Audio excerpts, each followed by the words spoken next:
Ternyata ilmu saya pelajari banyak, orang Nasrani, orang Katolik yang berserah diri kepada Allah itu dinamakan Islam. Jadi artinya Islam itu orang berserah diri. Orang Hindu, orang Buddha, orang animisme yang lain bentuknya, pokoknya dia berserah diri pada Tuhannya. Ketemu itu sinar putih, tengahnya lubang hitam. Itu namanya nur ilahi. Ya itulah yang disebut Islam. Gus Linting, gerakan untuk sesama, inspirasi kreatif. Saya hormati Kiai Haji Muhammad Abdul Gufron Al-Bantani yang dibilang Abu Ya Gufron, pimpinan Pondok Pesantren Unik yang kemarin saya di Malang menghadiri, sekarang menghadiri juga yang Ponpes Unik di Jakarta. Beliau ini masih saudara sama saya ya, di rangkaiannya Sultan Banten itu beliau. Saya dari Safiuddin Sultan Banten 17 itu larikan diri ke Jawa Timur, menikah dengan Jawa Timur, nanti anaknya namanya Kunti. Nah, Kunti itu rangkaian leluhur saya. Nanti silang dengan rangkaiannya Badruddin yang menikah dengan Nyai Mas Fitria, anaknya Sunan Giri ke-8. Nah ini. Kemudian yang saya hormati pula Kiai Haji Syekh Sa'rif Rahmat RASQMA selaku Padepokan Sunan Kalijaga. Nah, Sunan Kalijaga itu punya anak namanya Ratu Mandoko dan punya anak juga Sunan Muria, itu anaknya Ratu Mandoko, anaknya Sunan Kalijogo. Ratu Mandoko itu dikawini oleh Kebo Kenongo menghasilkan Joko Tingkir.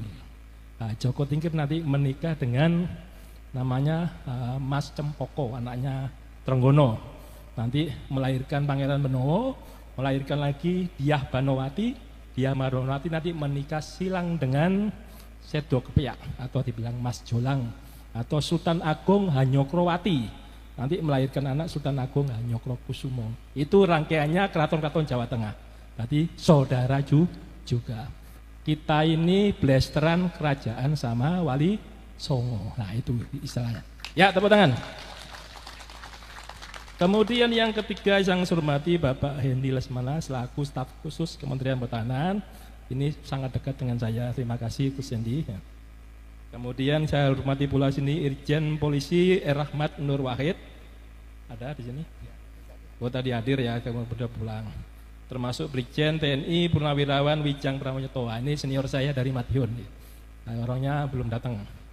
Kemudian yang saya hormati pula Bapak Kang Mas Dr. Andes Haji Raden Murjoko ya, selaku Ketua Umum PSHT. Dan keponakan saya ini menikah sama sebelum Pak Murjoko, yaitu Pak Tarmaji, itu PSHT ketuanya. Keponakan saya menikah dengan keponakannya Pak Tarmaji. Nanti masih saudara juga beliau dengan saya. Kemudian saya hormati pula Bapak Romo Marsilius Salem Damani, Ketua Gereja Santo Lukas.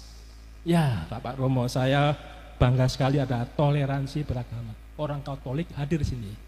Ya. Saya mengetahui ilmu Kristen sama Katolik. Sedikit Pak ya.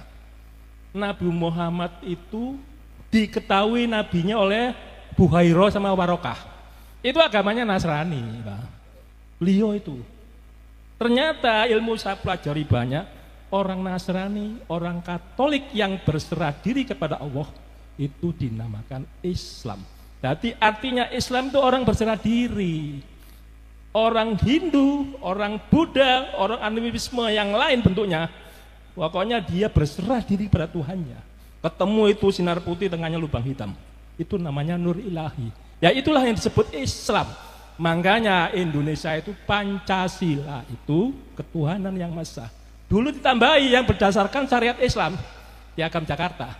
Oleh Pak Karno, oleh Founding Father dicoret. Kita nggak boleh terjerumus negara Islam. Nanti kalau negara Islam yang terjadi apa? Indonesia Timur minta merdeka. Situ Kristen Katolik paling banyak di Papua. Kemudian Bali Hindu. Itu yang terjadi. Makanya kesepakatan adalah Pancasila. Ketuhanan. Itu bukan berarti Tuhannya banyak. Kean itu bukan banyak. Bukan Tuhan yang Maha Esa. Nama Tuhan yang banyak. Asmaul Husna menurut Islam adalah 99 nama Tuhan. Menurut Katolik, Trinity. Betul ya? Allah Bapa Surga, Allah Anak, Rohul Kudus. Sama dengan Islam, Nur Ilahi, Nur Muhammad, Nur Insani. 3. Kemudian Hindu apa dikatakan? Brahmana, Wisnu, Siwa. Bercampur namanya Atma, ketemu dalam dirinya yang disebut dengan Krishna. Itu 3. Orang Buddha menaikkan 104 nama Tuhan. Boleh-boleh aja nama Tuhan banyak. Yang penting Tuhanmu dan Tuhanku adalah sama. Itu. Perkara prakteknya orang Katolik di gereja menyanyi, silakan saja. Kita juga gitu membaca Al-Quran dengan merdu, ya gak apa-apa dinikmati.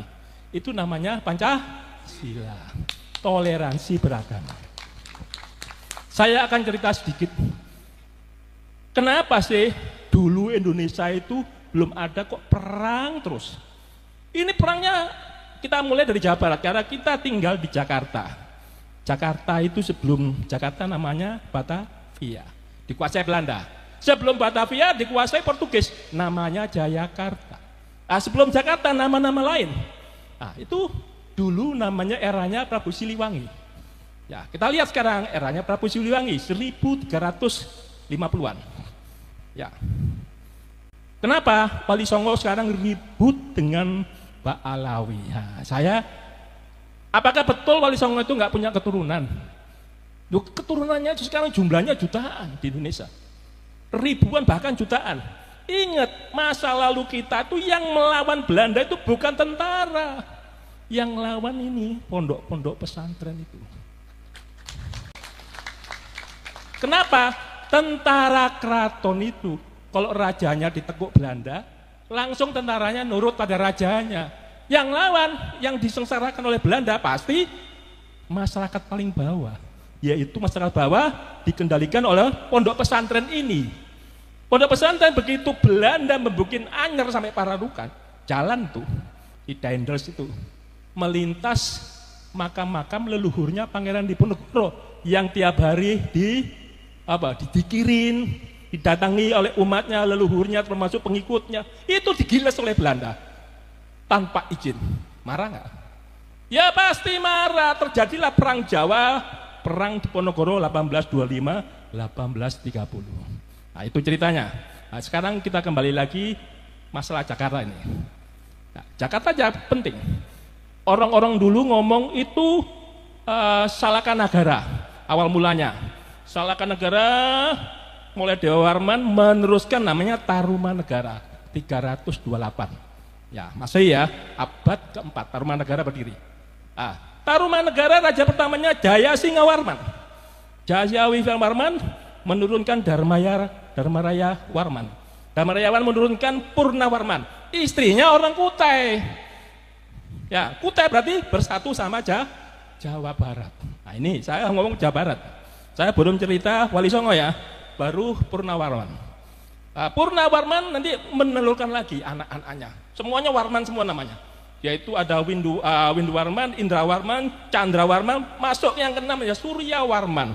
Ini mulai mendirikan kerajaan Galuh. Ya, Galuh yang munculnya di Cirebon. Surya Warman muncul lagi, anaknya Kertawarman, kemudian terus sampai terakhir raja ke-12 namanya Linggawarman. Ya, Linggawarman akhirnya berhentilah itu. Muncul kerajaan Sunda oleh Tarus Bawah pertama kali. Sunda Galuh mulai pisah ya. Mulai pisah, pecah. Begitu keturunannya nanti, begitu masuk Niskalawastu Kencana. Nah, ini belum Prabu Siliwangi. Niskalawastu Kencana ini mulai eranya dia itu eranya Raden Wijaya. Raja Wijaya di mana tuh? Mojopahit. Mulai terjadilah Sunda dan Jawa Timur perang bubat. Dewi Pitaloka bunuh diri akhirnya. Sejak pasukannya datang untuk perkawinan nggak jadi, ternyata dibantai oleh rangkaiannya pasukannya Gajah Mada. Sehingga saat itu sebenarnya itu perkawinan silang itu menyatukan Jawa Barat, Jawa Timur. Tetapi tidak mau bersatu gara-gara peristiwa perang bubat. Ternyata Raden Wijaya itu bawanya bapak kandungnya Raden Wijaya, Mojopahit itu namanya Jayadharma, adalah keturunan Siliwangi. Itu bapaknya. Siapa? Mandimina menikah dengan Parwati. Parwati adalah Kalingga. Yang Mandimina rangkaiannya Sunda Galuh. Itu rudanya Raden Wijaya. Ibunya Raden Wijaya namanya Lembutol. Yang dibilang dia Wisnu Murti. Dia wis multi punya bapak Mahesa Cempaka, Mahesa Cempaka punya bapak Mahesa Wong Atleng. Mahesa Wong Atleng punya bapak namanya Kenaro. Ya ingat ya. Nah, itu rangkaian. Jadi Raden Wijaya ingin menyatukan. Akhirnya apa? Sebenarnya dia adalah pangeran, ibaratnya orang sah menjadi mempersatu kerajaan. Hampir bersatu itu saat itu. Akhirnya pecah. Sehingga yang ditunjuk oleh dia Pitaloka ini punya adik kecil, masih kecil, namanya Wastu Kencana tadi. Ya, Prabu Wastu Kencana. Prabu Wastu Kencana sekarang lihat besar jadi putra mahkota, dia jadikan Raja Galuh, Sunda Galuh. Dia menikah dengan Larasati, Larasukarti, Dewi Larasukarti, menghasilkan Kentring Manik. Yang nanti Kentring Manik menghasilkan Susuk Tunggal. Susuk Tunggal punya anak Kentring Manik. Kentring Manik ini akan dinikahi oleh Prabu Siliwangi. Ya.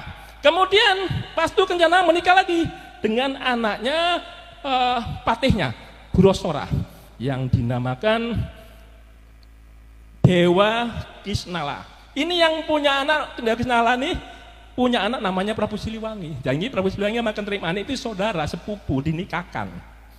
Sementara Ki Gedeng Tapa, seorang yang berguru di Syekh Kuro di Karawang, ini menikah dengan Prabu Siliwangi, menghasilkan 3 orang anak namanya Walang Sungsang, Roro Santang, sama Kian Santang.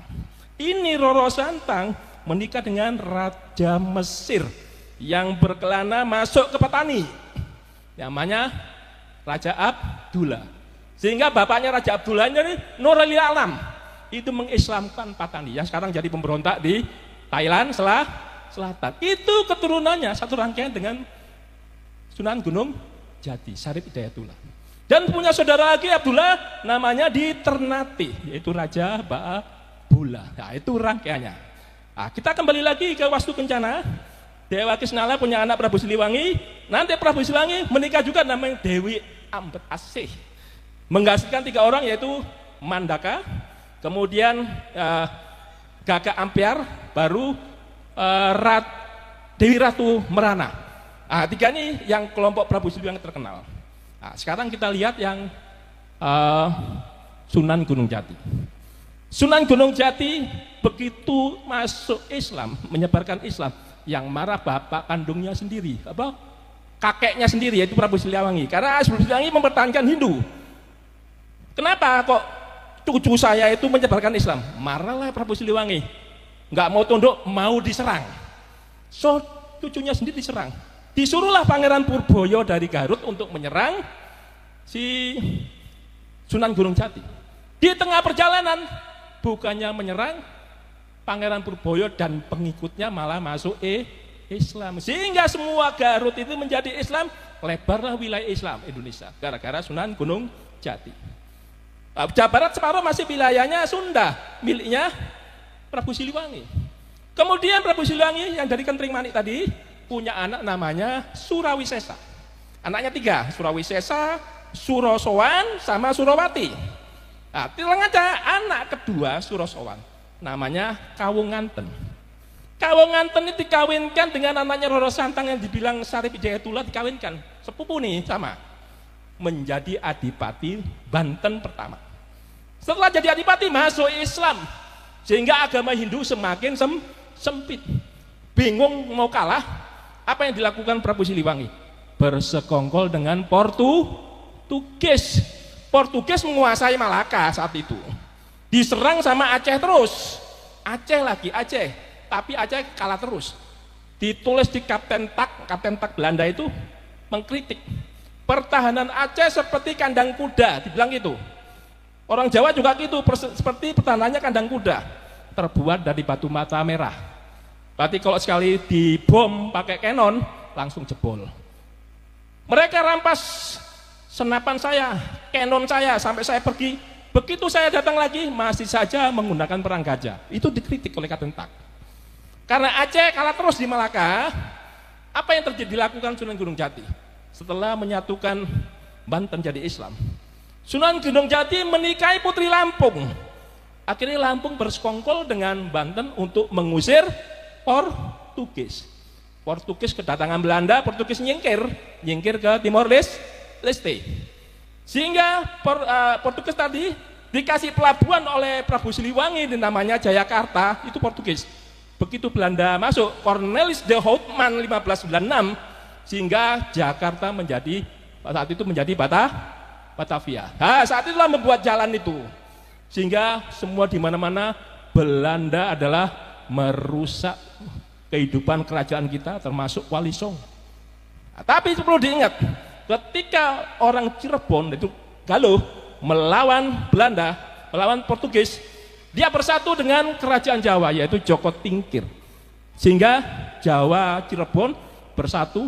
Takutlah Prabu Siliwangi, kerajaannya diserahkan pada Suraweseso, dia kabur, yang orang-orang dibilang mukso, sebenarnya tidak mukso. Makamnya Prabu Siliwangi itu ada di mana? Di Boto Putih, Surabaya. Cek di sana, namanya Pamanarasa, ada di Surabaya. Cuma berbeda dengan Islam, ada tembok yang menyekat situ, ada bahasa Kawi tulisannya Pamanarasa. Ya, silakan aja kalau mau mencari makamnya Prabu Siliwangi. Ya, itu Prabu Siliwangi sudah berusaha menyatukan Hindu. Ya, sekarang dari Prabu Siliwangi tadi sudah ya. Saya akan ceritakan dari Linggawarman tadi. Raja terakhir Tarumanegara diserang oleh Sriwijaya, abad ke-7 muncul. Lari Linggawarman jadi Tarus Bawah, pecah, kalah. Muncul namanya kerajaan Kalingga, yaitu Jepara. Itu Wasumurti, raja pertamanya, itu orang India. Putrinya perempuannya orang Jepara. Wasumurti diganti oleh Wasugeni, Wasugeni diganti oleh Wasudewa, Wasudewa diganti Wasukawi, kemudian Wasukawi diganti Kiratasinga, Kiratasinga diganti lagi Kartika Jasinga. Kartika Jasinga diserang lagi Sriwijaya, mundur ke Kediri, yaitu Kahuripan muncul kerajaan itu. Sejak di Kahuripan nanti kutukan siapa pejabat yang tidak ikhlas hatinya, tidak suci, masuk ke Kediri nanti akan jatuh. Gus Dur jatuh, Pak Karno jatuh gara-gara ke Kediri. Nah, itu kutukannya Kartika Jasinga. Kartika Jasinga yang meninggal itu adalah suaminya Ratu Sima. Sehingga Ratu Sima yang menggantikan tangan besi dia. Ratu Sima punya anak namanya Sanaha. Nah, Sanaha menikah dengan Galuh, yaitu Cirebon, namanya Brontoseno. Melahirkan namanya Parwati. Parwati nanti menikah dengan Mandi Minyak, itu yang disebut rangkaiannya Raden Wijaya. Raden Wijaya Jawa Timur. Juga raja aslinya, putra mahkotanya Sunda. Coba kalau dulu bersatu menikah betulan, kalau gak diganggu kacamata. Bersatu Jawa Barat, Jawa Timur tuh. Sehingga sampai detik ini orang Jawa Barat ngomong kalau menikah orang Jawa Timur itu gak cocok Sunda sama Jawa Timur. Kalau lakinya jadi Jawa Timur pasti lakinya kalah sama perempuannya. Ini cerita-cerita sampai legenda sampai sekarang. Jawa Barat, Sunda pasti itu. Sebenarnya saudara sama. Banyak alang beratnya kalau kita kawin silang itu perlu. Ya tadi Parwati punya anak namanya Sanjaya, Raja Jawa Wangsa Sanjaya. Sanjaya diganti Panunggalan, Panunggalan diganti Panungkarung, Parung diganti Garung, baru Garung terakhir ya. Garung era Wangsa Sanjaya. Begitu masa Silent dan namanya Raja Pikatan bersatu dengan Sumatera. Kenapa? Pikatan menikah dengan Pramudawardhani, adik kandungnya Balaputra Dewa. Itu semua dua orang itu anaknya Sailendra bersatu. Makanya persatuan Pancasila itu tak gampang. Sudah dari leluhur kita itu ingin bersatu terus. Sejak Pikatan itu berdiri namanya Borobudur, bukti Hindu Buddha. Bhinneka Tunggal Ika Dharma Mangrua. Walaupun berbeda-beda agama, tetapi tetap satu. Sekarang Dharma Mangrua dibuang, mengikuti Pancasila sekarang. Bukan mengikuti Piagam Jakarta, ada berdasarkan syariat Islam. Tadi Pancasila betul, Dharma Mangrua dua, walaupun berbeda agama, etnis, suku dan sebagainya, itu menjadi satu Bhinneka Tunggal Ika. Dharma Mangrua dipakai. Kalau dipakai, bahayanya apa ada?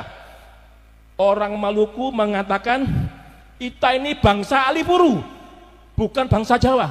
Mereka separatis. Orang Papua mengatakan kita bangsa Melanesia. Papua separatis.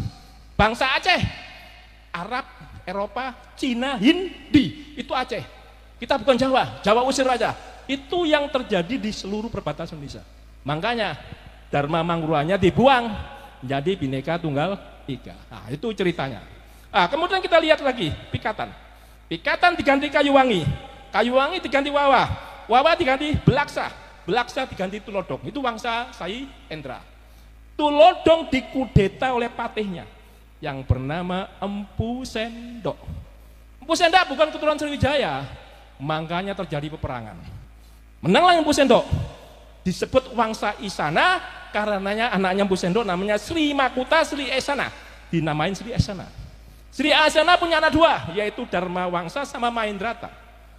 Mahendrata dikawinin Raja Udayana Bali, menghasilkan Airlangga. Airlangga menikah dengan putrinya Dharma Wangsa, melahirkan Dewi Kilisuti yang tidak mau menikah. Orang Raja Airlangga itu raja kok, masa putrinya nggak mau menikah? Kalau nggak menikah, nggak punya keturunan, nanti penggantinya dia siapa? Bingung. Akhirnya Airlangga mengambil selir. Ketika itu ada pemberontakan Diah Lodong dari Tulungagung, itu keturunannya Sailendra, keturunan Tulodong itu. Akhirnya Airlangga menikah dengan keturunan Sriwijaya. Setelah menikah dengan selir Sriwijaya, anaknya dua, Mapanji Kerasakan sama Sri Samarawijaya. Mapanji Kerasakan dua-duanya anaknya Airlangga tuh kepengen jadi raja dua-duanya. Raja Jawa Utara, Raja Jawa Selatan. Ya, yang dinamakan Jenggolo dan Panjalu. Yang saat ini masih gantian Presiden Indonesia. Ya, contohnya Pak Karno, Paku Buwono, keturunannya siapa itu? Keturunannya Paku Buwono, Mataram II adalah Panjalu. Ini habis gitu. Diganti Pak Harto, ternyata Ibu Tin. Butin ada Mataram 1, ada Mataram 2. Paling kuatnya dia Mataram 1.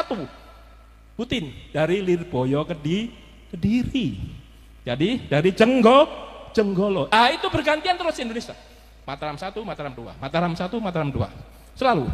Ya, aku cerita lagi nanti Mapanji Kerasakan sama Sri Samarawijaya punya cucu namanya Kirana, satunya Wajatarawa. Perang terus dia. Sama-sama keturunan Airlangga, sama-sama Sriwijaya, sama-sama rangkaiannya Empu Sendok. Saudara kan? Kok terjadi perang? Rebutan kekuasaan. Akhirnya dimenangkan oleh Wajatarawa yang menghasilkan anak. Wajatarawa menikah dengan keturunannya Sri Samarawijaya, menghasilkan Kameswara I. Kameswara I digantikan Joyoboyo, Joyoboyo digantikan Koncadipa, Koncadipa digantikan Sarmawaro I, Sarmawaro I diganti Kameswara II, terakhir menjadi Kertajaya 1222. Kertajaya ini dihancurkan oleh Kenaro Panjalu, Kertajaya Jenggolo. Jadi Jenggolonya kalah, Panjalu menang. Kenaro ini menggulingkan Tunggul Ametung. Setelah kekuasaan ditusuk oleh Anusapati. Anusapati dibunuh Tojoyo, anaknya Kenaro. Tojoyo dibunuh Ronggowuni yang dibilang Wisnuwardana. Begitu anaknya Maesa Wongteleng, Maesa Cempaka nggak dibunuh karena ibunya sama Kendedes. Sudah berhenti. 7 orang yang mati itu sudah selesai. Sehingga yang perlu kita ketahui, Aryo Wirorojo Madura, ahli strateginya Raden Wijaya itu ternyata saudaranya Ronggowuni. Apa yang terjadi? Maesa Cempaka punya anak dia Wisnumerti yang dibilang orang lembut tol, itu ibunya Raden Wijaya. Bapaknya Raden Wijaya, Jayadharma dari Sunda. Berarti 2 raja nih. Raden Wijaya mendirikan kerajaan Mojopahit setelah menikahi anaknya Kertanegara, yaitu Gayatri. Aku cerita banyak ya, gak apa-apa ya. Dari situ kita tahu Raden Wijaya itu Panjalu. Setelah menggulingkan Jayakatwang, Jayakatwang adalah Kediri. Jayakatwang dendam sama Kertanegara. Dia dari Kediri memulainya jadi raja lagi. Menjadi raja betul. Keturunannya Kertajaya tadi 1222. Jayakatwang punya anak, Jayasabha, Sastrajaya, namanya Arda Raja yang terakhir. Arda Raja menikah dengan anaknya Kertanegara. Kenapa dinikahkan? Supaya bersatu. Ternyata tidak bersatu. Jayakatwang masih membantai Kertanegara. Jayakatwang nanti dihukum oleh Raden Wijaya menggunakan tentara Tartar yang mengki telinganya dipotong oleh Kertanegara. Tartarnya marah, aku belikan itu, mengirim 1 batalion Sibi, Ikimese sama Mengki. Ini 3 orang satu kompi Cina, 2 kompi Mongolia. Nah, ditipu setelah masuk ke hutan, mereka setelah menang di Jaya Katwang ya, masuk hutan dikasih hadiah, tapi nggak bawa senjata. Di daerah Mojo dibantai oleh pasukannya Raden Wijaya, mati habis, mereka lari. Sehingga berdirilah Mojopahit pertama namanya Raden Wijaya. Raden Wijaya diganti oleh Jayanegara dari Selir. Jayanegara diganti Tribhuwana Tunggadiri Pepegi. Tribhuwana Pepegi diganti lagi sama namanya Hayam Muruk. Nah, eranya Hayam Muruk, Kecamatan Tinggi bersatu, seluruh kerajaan disatukan sama si Hayam Muruk. Sayangnya tadi peristiwa di Wiyah Pitaloka itu kejadian sama Sunda. Nah, kemudian dia punya anak namanya Suhita. Suhita, nanti anaknya Suhita ini perang lagi, yaitu Kusumawardhani rebutan tata sama Brewirabhumi. Brewirabhumi keturunannya Hayam Muruk, Kusumawardhani keturunannya Suhita, sama. Tapi perang Parekrek itu dimenangkan Kusumawardhani. Kusumawardhani menikah dengan Wikramawardhana, nanti diganti oleh Kertawijaya. Kertawijaya ini ingat, itu kakak kandungnya Suhita, kakak kandungnya Kusumawardhani. Kertawijaya itu membagi kekuasaan 3 orang, anaknya 3 kepingin jadi raja semua gantian, 2 tahun. Jadi mulai Girindrawaraza sampai ke Supraprabawa itu 2 tahun, apa yang dibilang orang Pandan Alas terakhir.